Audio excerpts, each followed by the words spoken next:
So next we are going to discuss about analog instructions. So before knowing about what is analog, we have to know what are all the different types of data available if you have a PLC. So mostly you might have seen digital, analog, like that. So what is digital? What is analog? What are all the different types of data? How digital instruction will be read in the PLC? How analog instructions will be given to the PLC? About that we will first discuss. So after that we will discuss about the different instructions available in the PLC, analog instructions available in the PLC.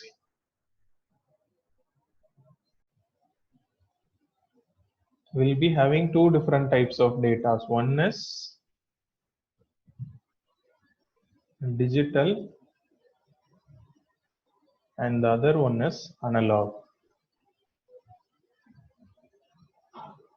So digital means it will have only two status. Either it will be off or it will be on. So off means the status will be 0 and on means the status will be 1. So this will be in the case of digital. So what will happen for storing digital and all, we will be using digital addresses. So for what we will give the digital addresses means for normally open, you will be using normally closed, and you will be using coils. So using this, what you will do, you will give that addresses, like for input you will give 0.00, for output you will give 100.00, and for memory you will give 10.00. All these things are nothing but bit, single bit. It needs a single bit to store the value. Only one bit is required. So in that bit, either the status, if it is on, it will be having the value as 1. If it is off, it will be having the value as 0. That's all. So it needs only a single bit. But think about analog. So first I will say what is analog. Analog is nothing but it is like parameters. It will be a continuous range of value. So in this digital and all, we will be having only two status. Either it will be on or it will be off. Either it will be open or it will be closed. So this is only digital. But in case of analog, for example, if you take level and all, we will not be calculating like level is on, level is off. So like that and all we cannot calculate. Same way, temperature, we cannot calculate like temperature is on, temperature is off. We will say all these things in a specific range. So like temperature is 30 degrees Celsius, 40 degrees Celsius, 100 degrees Celsius. Same way, level is 80%, 90%. Like that only we will say. So which are all the values which we are saying in a specific range. So that is coming under analog. For example, level, temperature, pressure, humidity, flow, speed, like that. All these things comes under analog. So all these things we will be measuring. Measuring parameters are only called as analog. Measuring parameters like level, temperature, pressure, speed, flow, like this, different things are available. So all these things are called as analog parameters. Now, if you have analog parameters, how PLC will be reading it? So generally what will happen is PLC will accept only on-off status. If in some PLCs, what will happen, some analog terminals will be there. So what will happen in that means, after the analog terminals, there will be some converter. So most of the PLC directly, if it is supporting digital, it is digital PLC. And in some terminals, some PLCs, what will happen, there will be analog also. In that case, what will happen, internally inside the PLC itself, there will be some A to D converter, analog to digital converter will be available.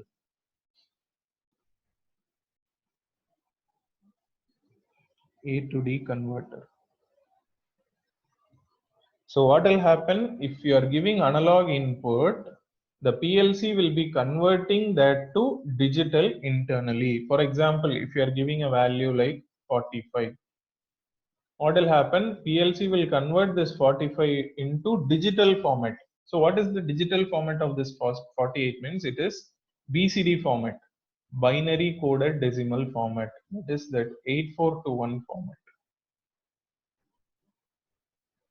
For example, if you are giving 0, it will be storing it as 0, 0, 0, 0. So this is analog 0, but if it is converted to digital format, just like this. If you have 1, it will be storing like this 0, 0, 0, 1. If you have 2, it will be storing it as 0, 0, 1, 0. If you have 3, it will be storing it as 0, 0, 1, 1. So this will be like this, and maximum it will be till 9. For BCD, the maximum is 0 to 9. So 1, 0, 0, 1 is the maximum. Now if you have 48, what will happen? 4 will be separately converted into digital. It will be like 0, 1, 0, 0. And 5 will be separately converted to digital. 0, 1, 0, 1. So 45 is converted in this format, like this. So the BCD format of 45 is this value only. In this way only the values will be getting converted. And same way internally what will happen? 45 will be stored like this only. So what is happening is, if it is digital, we need only single bit. So what will happen? Only in single bit it will be either on or off. But for analog and all, it doesn't need single bit, it needs many bits. Like for this value, it needs 8 bits. If the value is a little bit larger, 999 means it needs some 12 bits like this.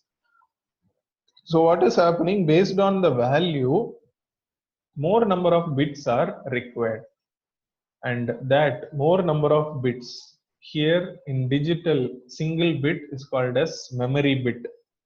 Single bit memory, like that we will call. Here it is called as memory, but here in analog we need many bits, like collection of bits are required, and that is called as a register.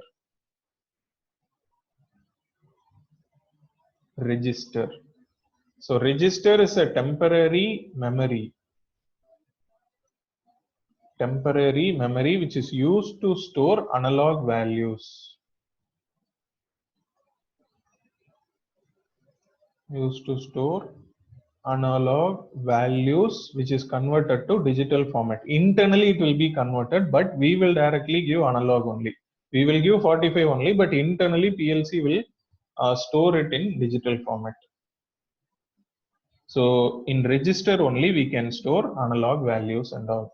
So in register we have many classifications based on the value, like 16-bit register, 32-bit register, like that. Different classification is there.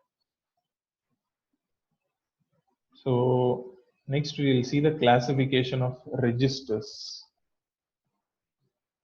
So registers are classified into, the basic classification is 16-bit and 32-bit register. 16-bit register and 32-bit register. So if you take 16-bit, under 16-bit we have another two classification.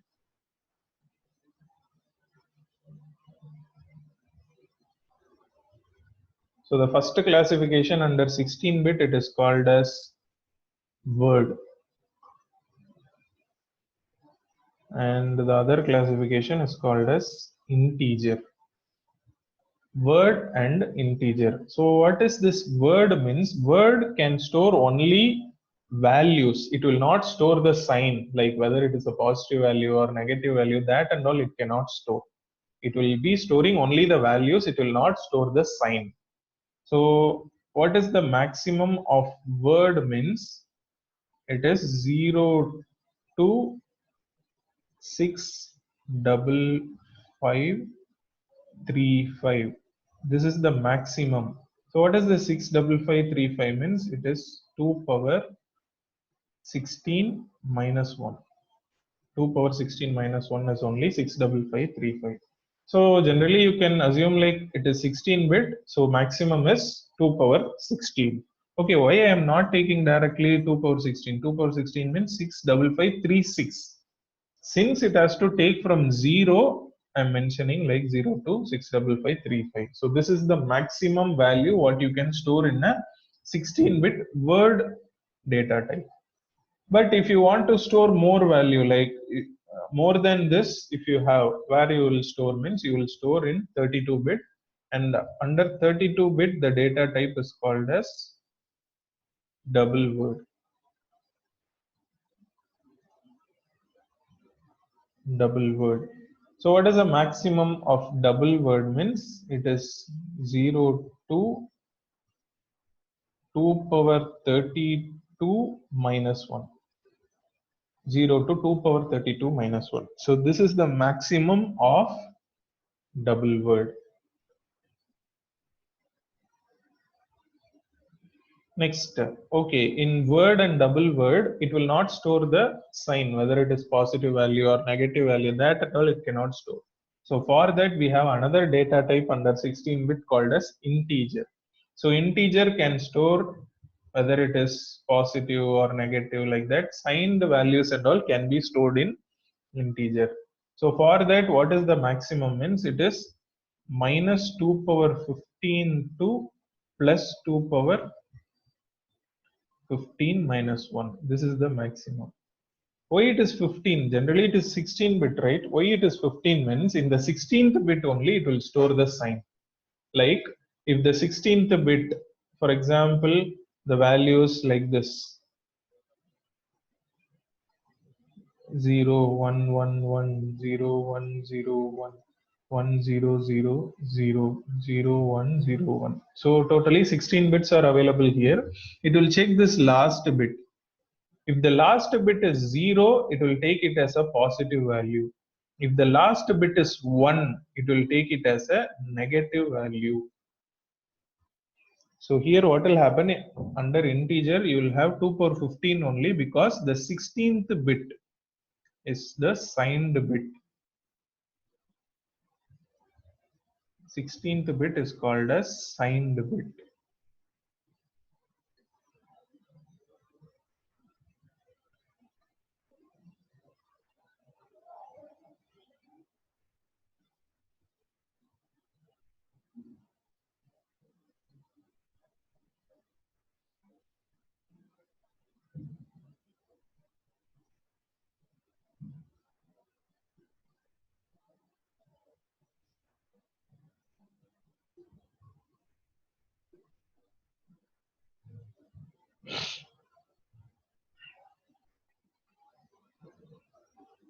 So 16th bit is the signed bit.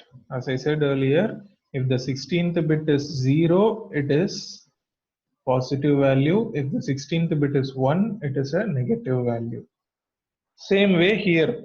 So the range is till 2 power 15 only. So if it is more than that range, you will go for 32 bit. And in 32 bit, it is called as double integer.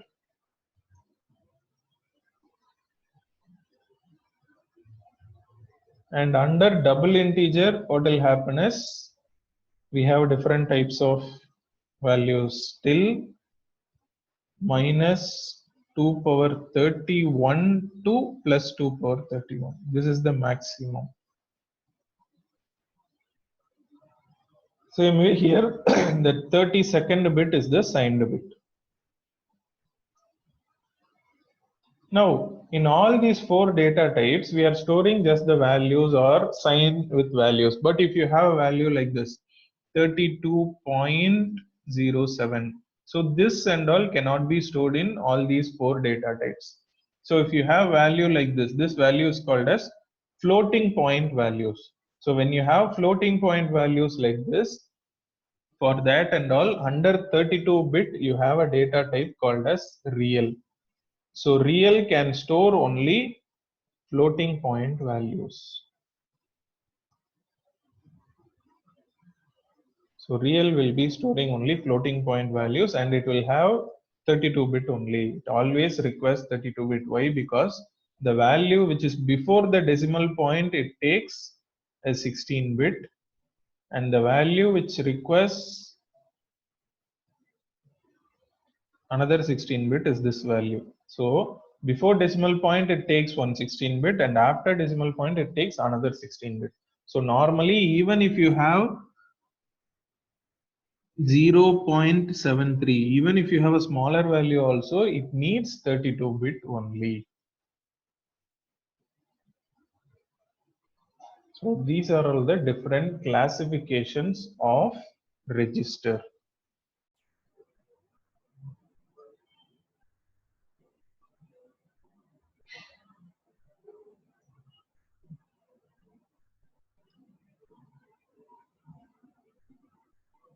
So now we will see how to use the analog instructions in the program. So before using that, if you directly have analog input address, you can use the analog input address and start doing the program. But if you don't have analog input address, which address you have to use means you have to use register address only for analog instruction. Now, since this is simulation, we have to use register address. So in register, we have two different things. One is 16-bit, another one is 32-bit. If it is 16-bit, the register address is D0, D1, D2, D3, like that address will be there. If it is 32-bit, the address will be D0, D2, D4, D6. Like this you have to use.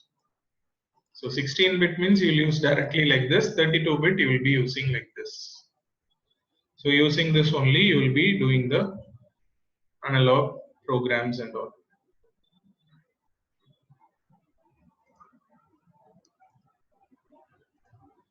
So first,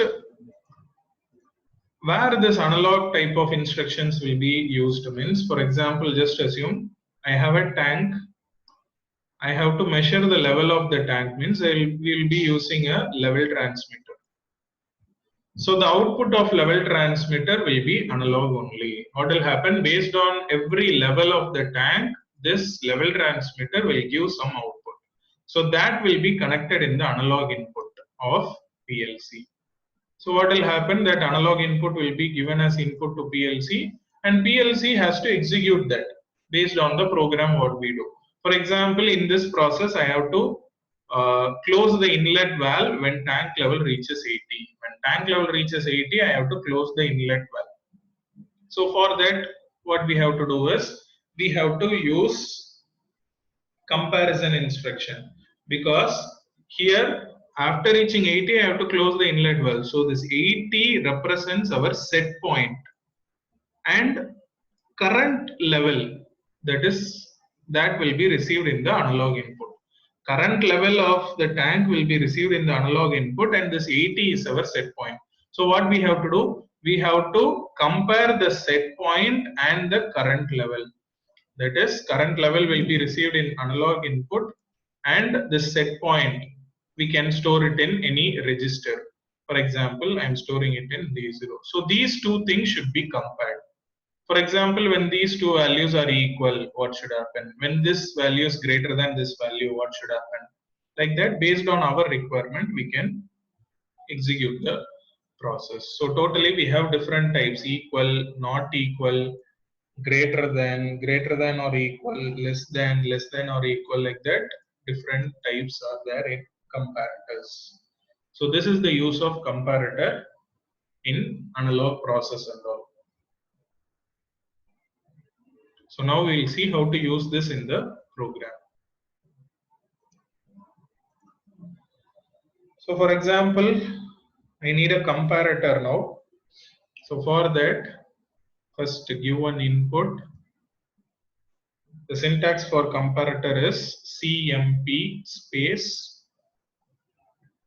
Here I don't have analog input, so directly you can give D0 space D1. So we can consider one address as analog input, another address as set point. So here it is the present level, that is current level, and this is the set point. Here I will give 80 like that. So after that, again give space and give a memory address. So I'm giving M0 as the memory here. So what will happen? It will compare these two values and it will store the status in M0. Now what we have to do? We have to take the feedback of M0 and connect it to the output.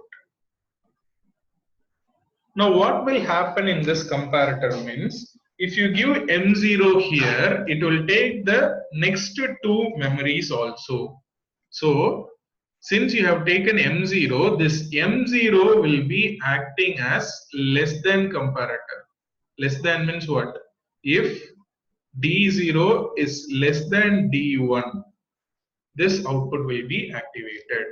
Now the next two memories also it will take automatically. So what will happen here is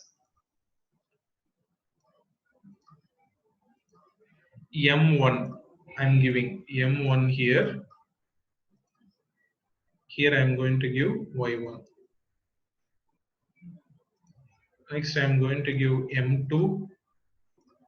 Here I'm going to give Y2 like this. So what will happen here is this M0 will be considered as less than comparator.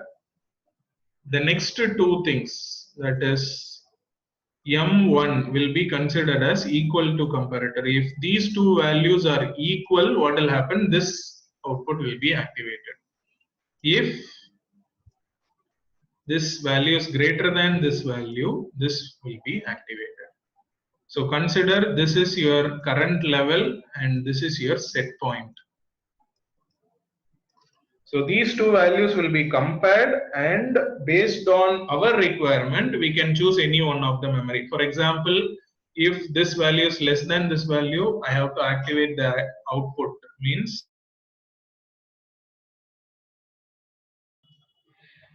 so what we have to do is, according to our requirement, we can use any one of this memory. For example, if I need to activate some output, if this set point is 80 and if I need to activate the output, if the value is less than the set point means I will use M0.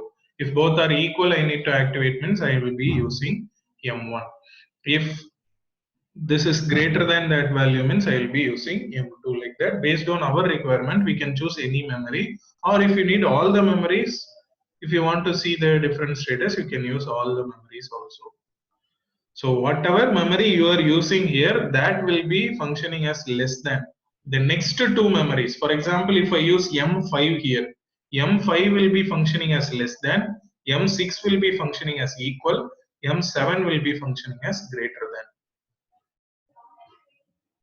So this is how it will be doing the function. Now I'll execute it and show you.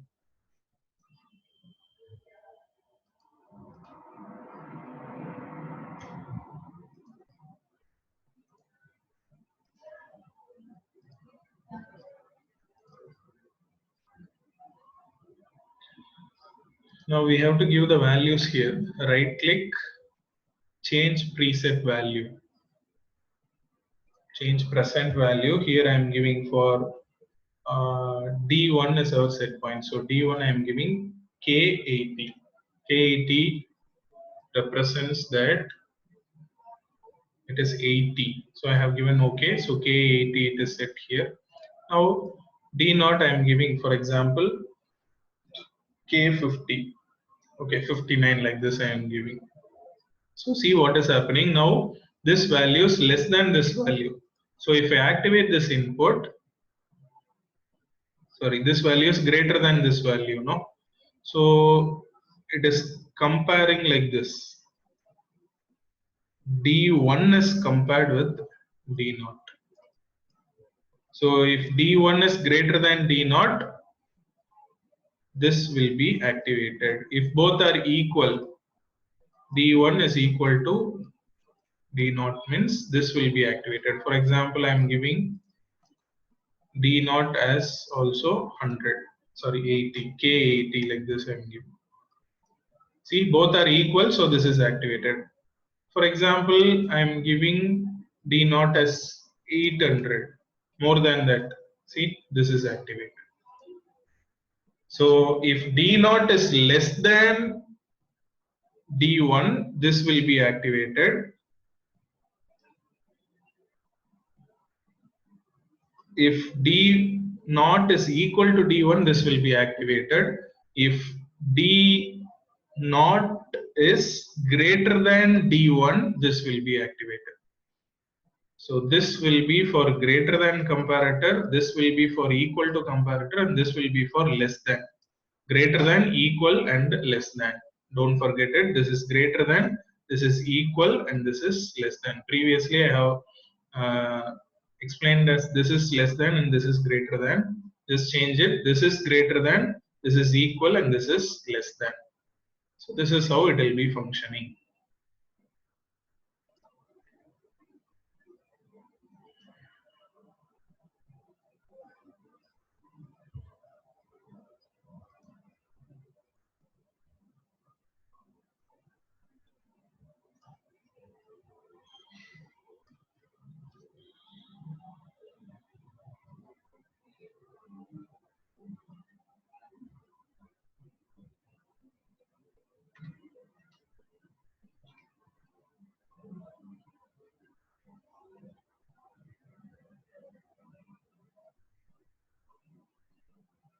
So next we have some more types of comparator, which is called as contact type comparator. So how to use that contact type comparator means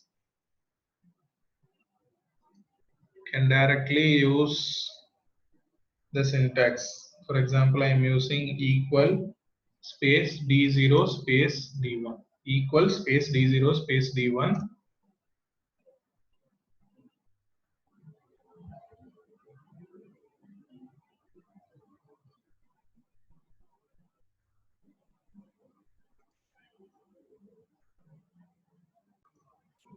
So since I need it as contact type, what you have to do? You have to type LD space equal, LD equal space D0 space D1. Like this only you have to give the syntax. So what is happening? It is appearing here. After that, connect the output. So this is contact type comparison. Just give LD equal or greater than or less than, like that, all the types you can use. After that, give the address D0 space D2 or D1, like that you can give, and you can connect the output. Now the working procedure is as usual only.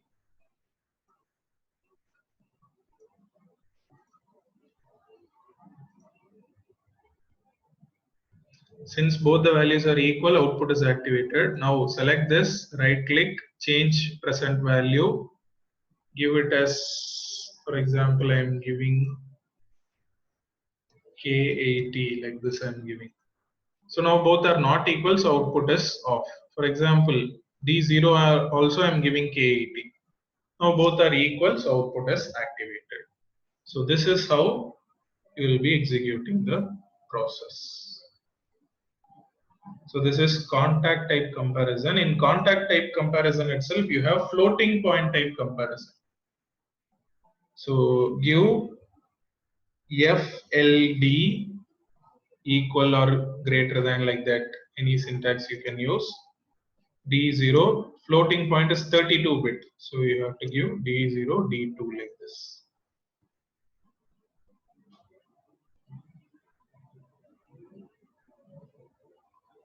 So after that, you can connect it to the output.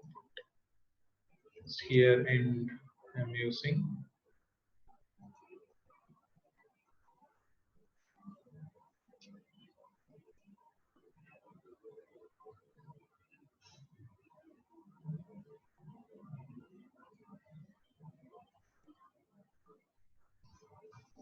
Now you can enter the value, right click, change present value. If it is floating point, change it as 32-bit here and type the value F. Here itself it will show how we have to type F. For example, I am giving 56.23. If you give OK, the value will be stored there, but here it will display like this. But no problem, it will show the exact value what you have given here. Now for D2 also I am giving same. For example, I am giving 56.22. Even if it is not equal like this also, output will be off. But now I am giving 2, 3. Now both are equal, so output is activated. So this is how you will execute floating point functions and all.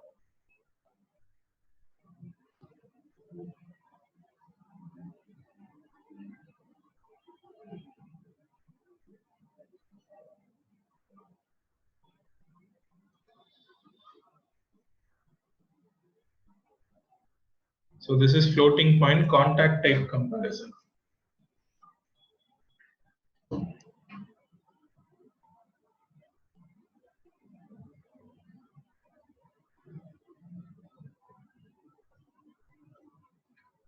So next, in floating point function itself, you have a comparator. So that comparator should be used like this: DECMP, DECMP space D0 space D2 space D4, sorry, space M0, like this I'm using. So what will happen? This will be functioning like the first type what we have discussed. We have discussed CMP space D0 space D2 space memory. So in that how it was means it will compare and store the status in the memory M0. So we will take M0 for greater than, M1 for less than, sorry, M1 for equal and M2 for less than. Same way you have to take it here also. So give one input here, connect it to the comparator, take M0 here, connect it to the output. Next take M1, connect it to the output. After that take M2 and next connect it to the output.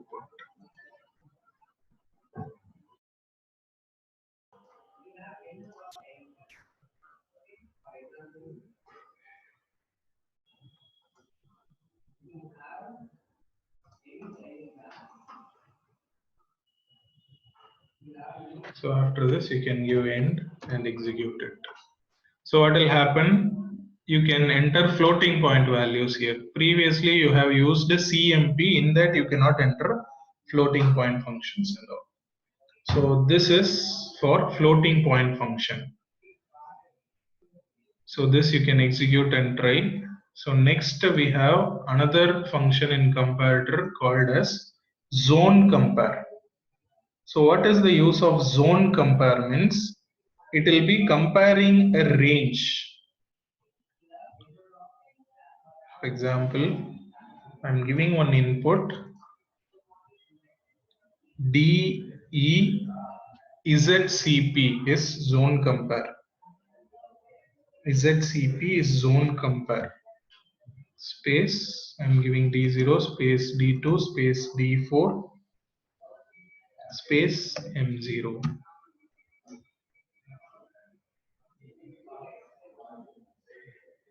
Now as usual I'm taking M0, I'm connecting it to the output. Next I'm connecting M1 and I'm connecting it to the output.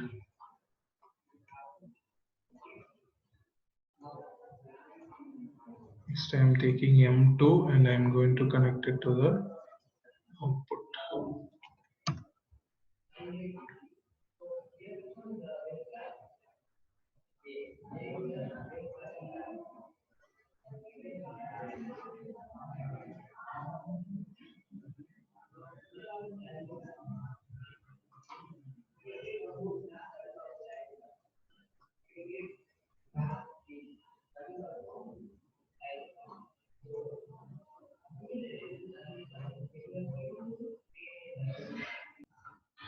So what will happen here is we have to set a limit, like D0 is the low limit. I'm giving low limit as, for example, 10. D0 is the low limit and D1 is the upper limit. Sorry, D2 is the upper limit. For example, I'm giving it as 100. And D4 is the compared value. For example, my range is now 10 to 100. So if the D4 lies between this 10 to 100, it will consider it as equal. M1 will be activated. See, for example, in D4, I'm giving 50. If I give 50 and if I activate the input, what is happening? M1 is activated. It is considering like it is equal. That is, it is lying between the range. Now, if it is less than the range, for example, I am giving D4 as K5. So if it is less than that range, M0 is activated. Now, if it is greater than that range, for example, I am giving K500, this will be activated, M2. If it is lying between the range, M1 will be activated. If it is less than the range, M0 will be activated. If it is greater than the range, M2 will be activated. So this is the use of zone compare.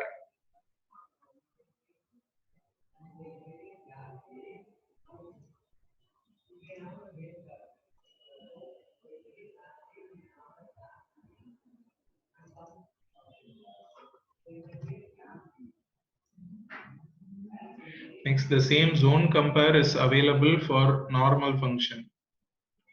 Previously, I have explained floating point and 32-bit functions. So you can use it for 16-bit also, D1, D2 like this also. So the syntax is ZCP.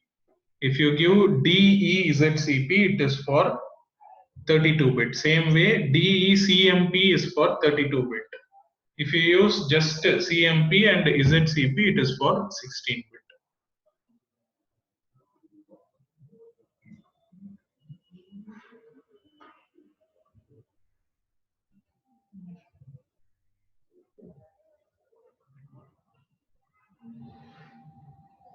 So till this in comparator, what are all the different types we have discussed means we have discussed CMP, ZCP, zone compare, DECMP, 32-bit compare, DEZCP. This is 32-bit zone compare. Next, contact type. In contact type, we had 16-bit as well as 32-bit. 16-bit means we will give like this, LD equal or LD greater than, less than, like that. All these things we will use. If it is 32-bit means we will be using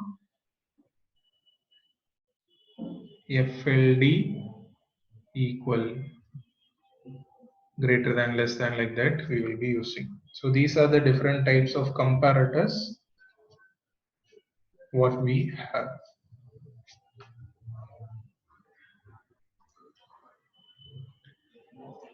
So next is move function. So what is the use of move function means it is used to move a value from source to destination.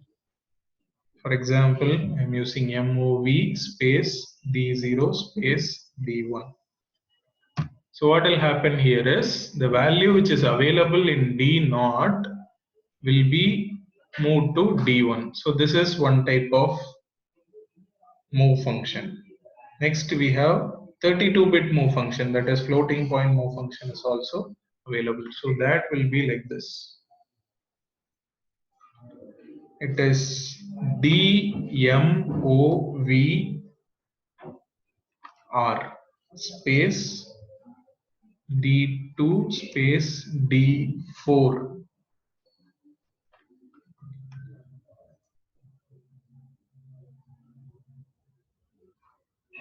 So instead of this, what you can do here, you can directly enter the floating point value. For example, F 10.85, like this I am entering.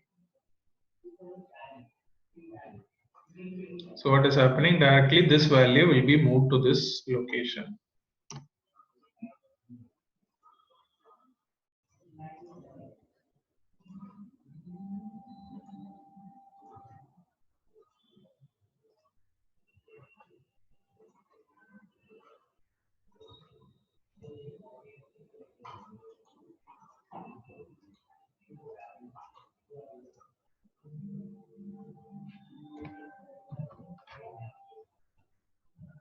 So the value what I have given in D0 is already moved to D1 because input is on. If input is off, it will not be moving the value. Same way here, if I activate this input, the value will be moved here. So this is how you will be using move function. So this will be called as source and this will be called as destination. The value which is available in source will be moved to destination if the input is getting activated. So this is the use of move function.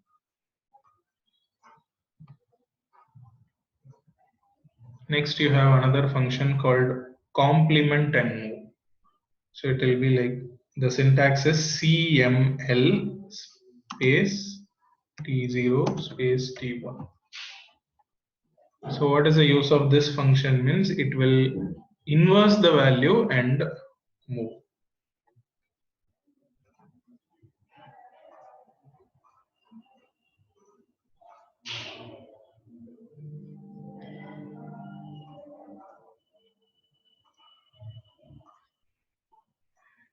CML stands for complement and move.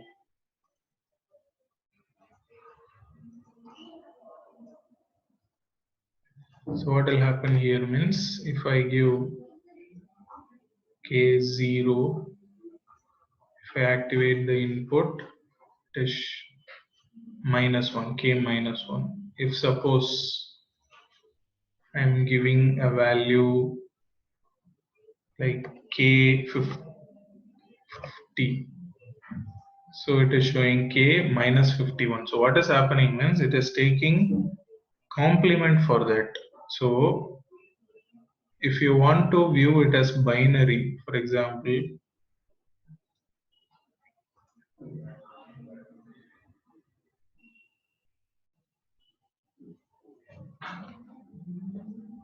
just consider the value what you have given here is K50. So 50 means it is like this 0, 1, 0, 1, 0, 0, 0, 0. This is the value what we have given. So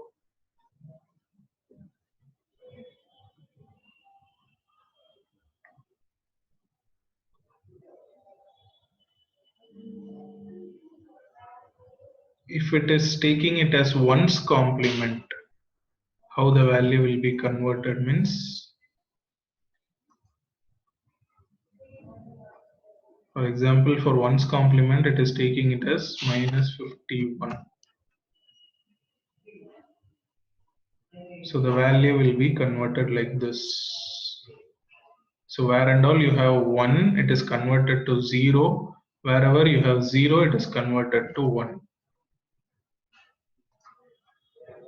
This you cannot see using this value, but if you convert it to zeros or ones, you can identify it. So the use of CML is ones complement. It is converting the value and that value is moved.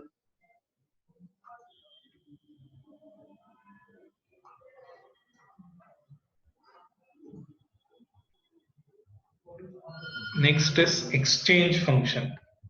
I'm giving one input XCH exchange. For example, I'm giving D0, D1.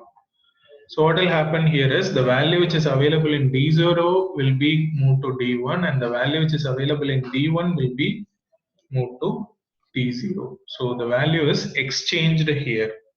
That is the use of exchange function.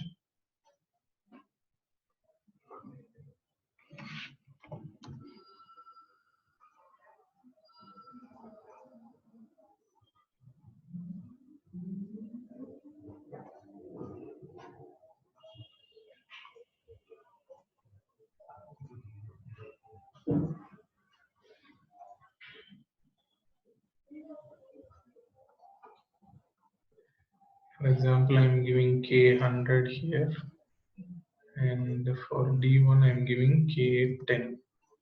So if I activate the input, what will happen?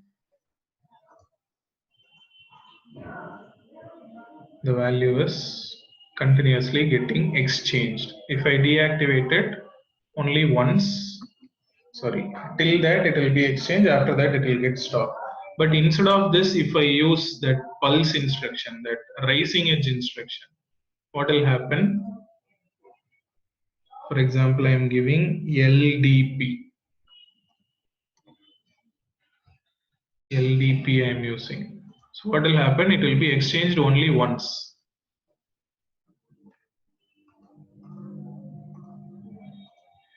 If I use a normal input, continuously it is getting exchanged. But now I'm using this instruction. So see what is happening. Here, for example, I'm giving 78. And in D1, I'm giving 7. See what is happening. If I activate it, only once. 7 is here and 78 is there. Again, I'm deactivating. Again, if I activate, only once. So when and all, if you activate only for that particular instant, only once, one pulse is generated. So once it is exchanged. But if you use a normal input, it will be continuously getting exchanged. So this is the use of exchange instruction. So next you have another instruction called BCD. So what is the use of BCD? Means it is used to convert binary value to BCD value. We have to use BCD space D0 space D1 like this. So what will happen? It will convert a binary value to BCD value. We have another instruction called binary. So what is the use of that function? Means it will convert BCD to binary value.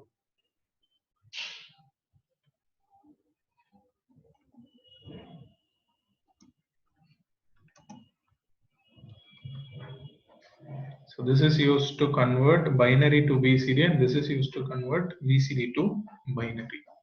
So you can just try this and see. So next what we have means we have addition, subtraction, multiplication, division, like that. Normal functions are there. Math, arithmetic operation functions.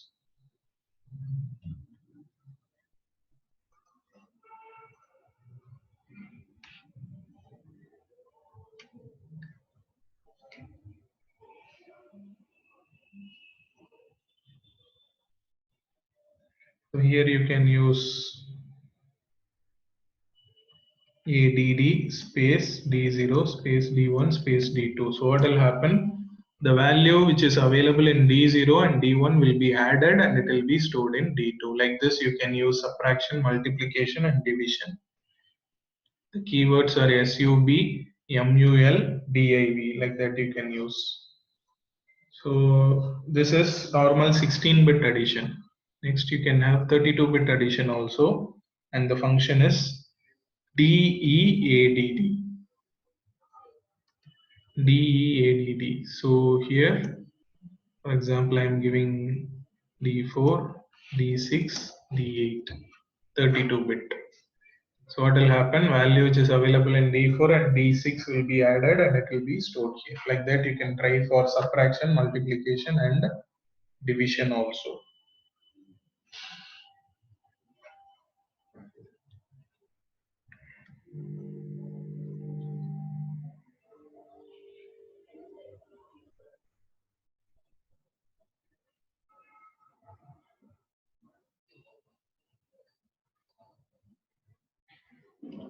So next you have some more functions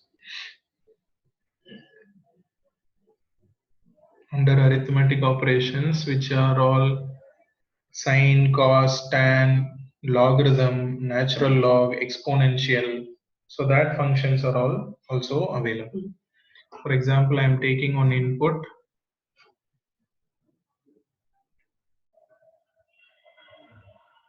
If you want log, natural log or exponential, means it is always 32-bit only. So it is DEXP. DEXP is for exponential. For example, I'm using D10 space D12.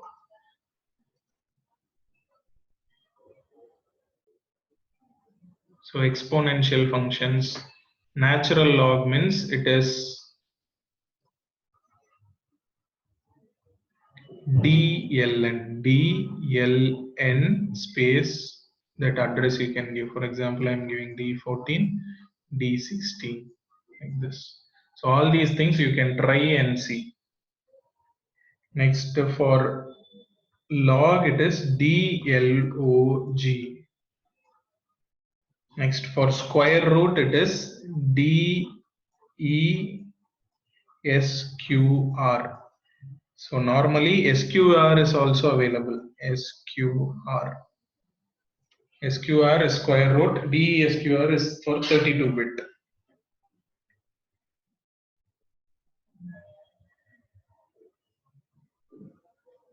Next you have sine, cos and tan. D sine, D cos, D tan, like this. And next you have D A sine, A cos and A tan. So wherever you have D, it is double. So 32-bit address only you have to use. So all these instructions you can try and see. So these are all the different instructions which are all available under arithmetic operations. Next you have some more instructions called increment and decrement instruction.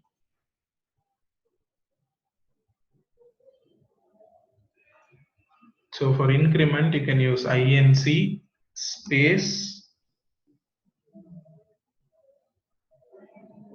D0 space D1, like this I'm using.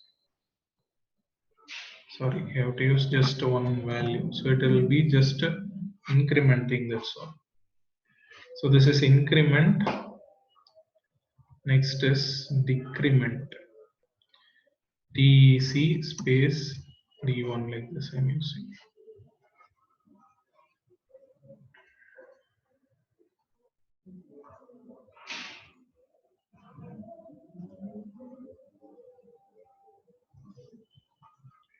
So what will happen here is,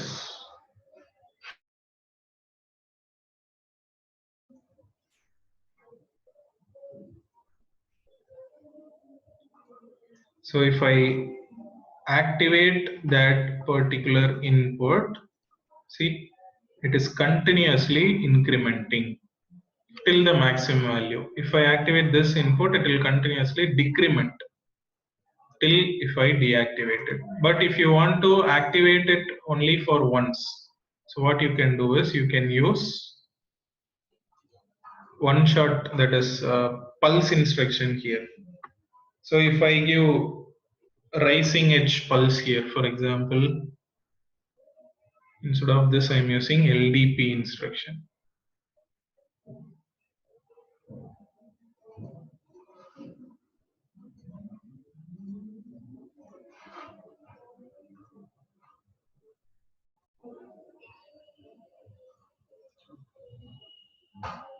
See, it is going to only 1. Again if I deactivate, again if I activate, it is going to 2. Like this each and every time. If I activate once, only one pulse will be generated, so only one value will be incremented. But normal input if I use, continuously it will be incrementing or decrementing.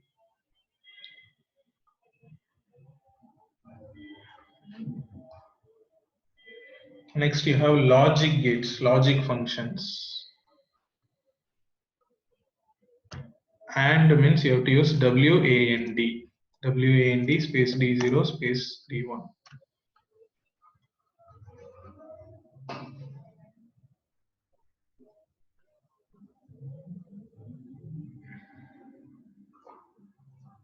WAND.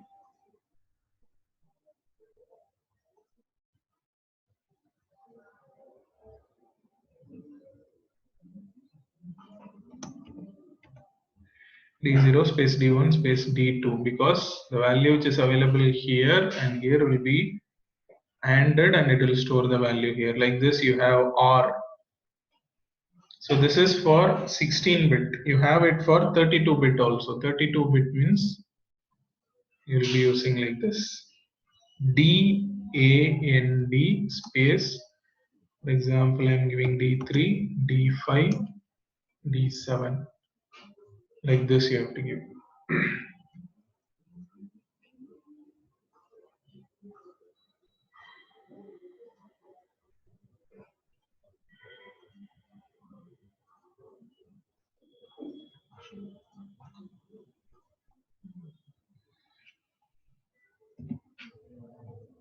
So if I give 1,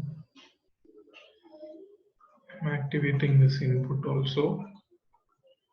So 1 and 0, it is 0. If I give 1 there also, in D1 also, if I give 1, so if both are 1, this is also 1. So this is for AND. You can use WOR and WXOR also you can use.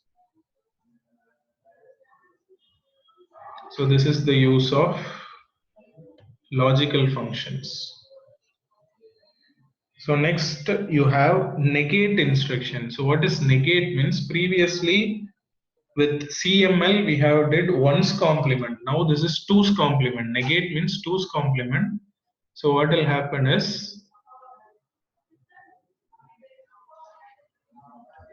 NEG space D0 space D1, like this I'm using.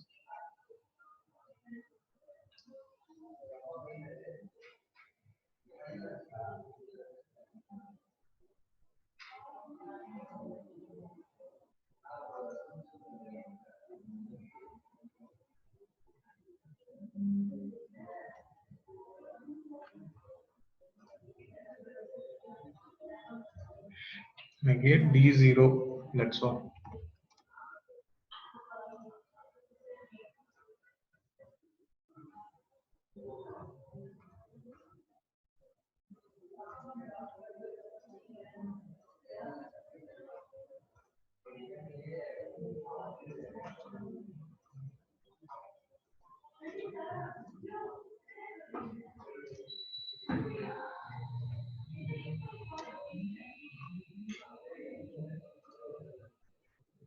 See, since it is continuously on, it is negating between minus and plus. If I give 10, it is showing minus 10 like that. If I give pulse instruction here, only once it will negate it. Negate means just inverse. If I give 10, it will show it as minus. If I give minus 10, it will show it as plus 10. So this is otherwise called as 2's complement.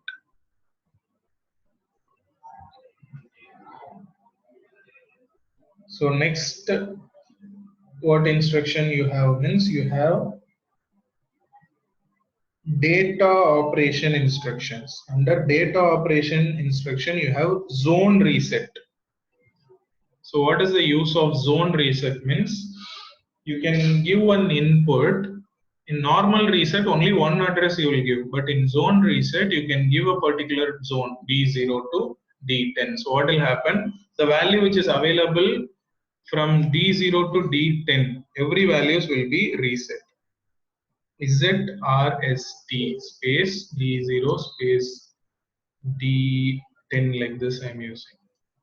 So what will happen? If this is activated, the value which is available from D0 to D10, every values will be erased. So this is the use of zone reset instructions.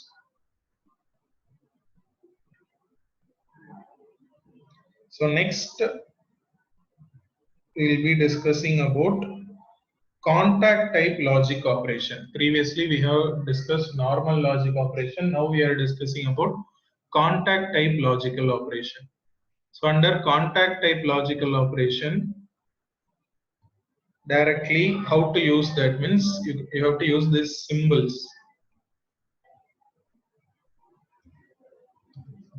AND operation space D0 space D1.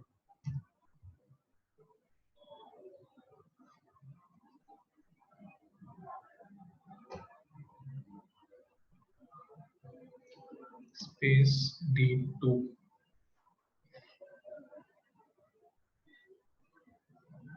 So AND logic, what is the function of AND logic? Means both the values will be ANDed and it will show the output in D2.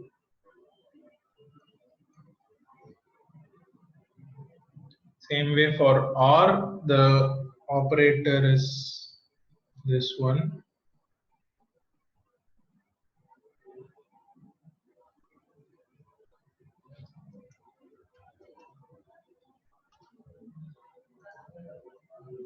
And for XOR, the operator is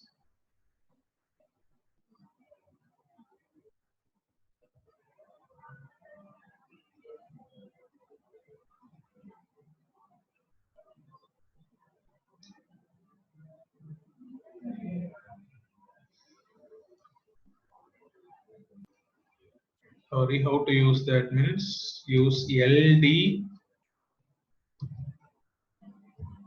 and those operators. For OR, this operator you have to use D0 space D1 space D2. For AND, you have to use this operator, and for XOR, you have to use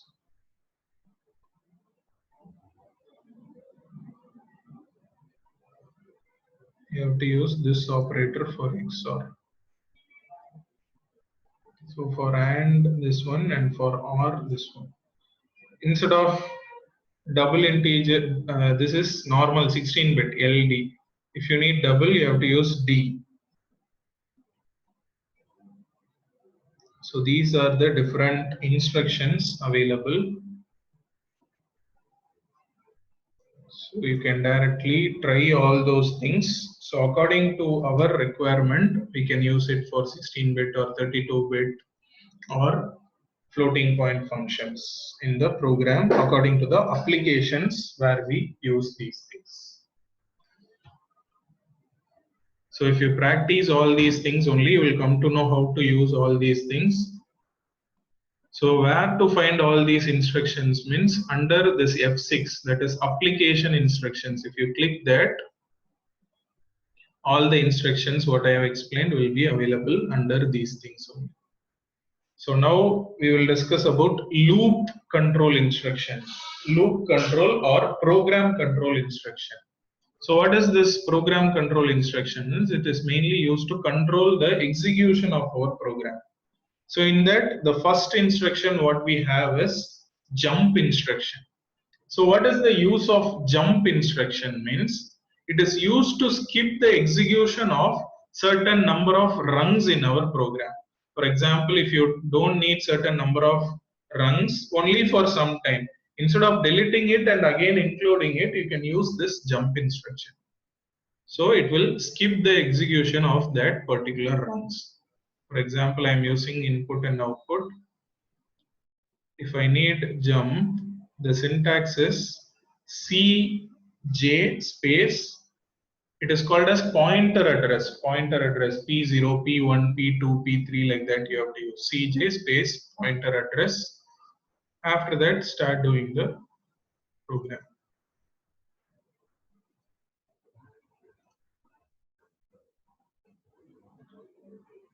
Now, for example, only one network I want to skip means after that network is completed, the next network is starting, right? So in that, at the beginning of the network here, just keep the cursor and type P0. Same P0 what you have used here. So what will happen here means, if jump is activated, it will skip till that P0. That is till the before rung of that P0, everything will be skipped. Now I have used only one, but in real time what will happen is, you can have n number of rungs also, or you can try with n number of rungs. So I am activating it here. Here also I am activating it. This is also functioning. But after activating jump instruction, if I activate this, this will not even function. Even though if the input is on also, this will not be doing the function. But here, after that P0, if you give the input, that will be normally executed. So here what is happening from CJ, from this pointer address till where you are using that, everything will be getting skipped even though if the input is on also. So this is the use of jump instruction.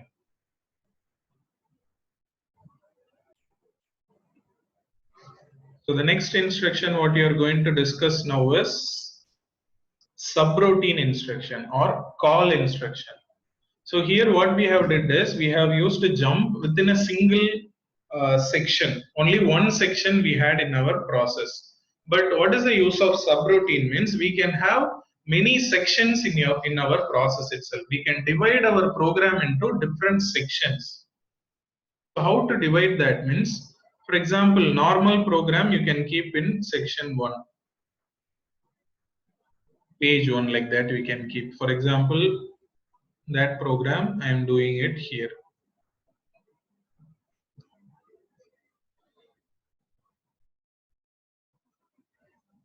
Now from here only I have to call the other pages. So for that the address is P0, P1, P2 like that. So what we have to do is we have to give the address of that. Just type CALL space P0, page number 0 like that. Next CALL space P1, P0, P1 like that you have to give. So from this main section, so first program what you are doing, this will be the main section. From main section only you will call the other sections. So what you have to do is, after the main section program is completed, you have to end that main page. That is first page you have to end. You have to type FEND. So what is happening? It is not like other softwares. In other softwares what we will do is we will do all the subroutine in different pages, but in this software the subroutine should be done in same page only. In same page you can have different section. So first section I have completed. Normally what you will do, you will use end and complete the program, but now I have used the FEND. FEND represents you have ended the first page. Now how will you start the second page means, second page name is P0. So here just keep the cursor and type P0 and start doing the program.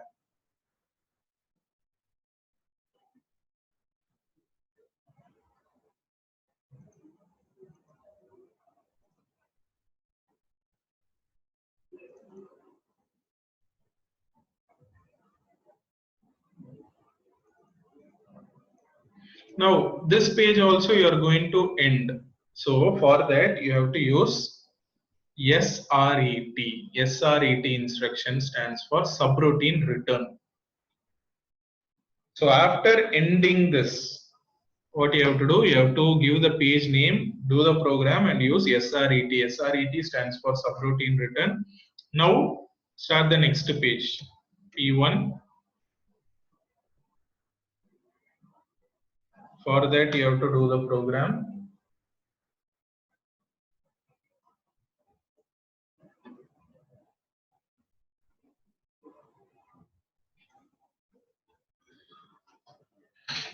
Now if this page is also completed, use SRET.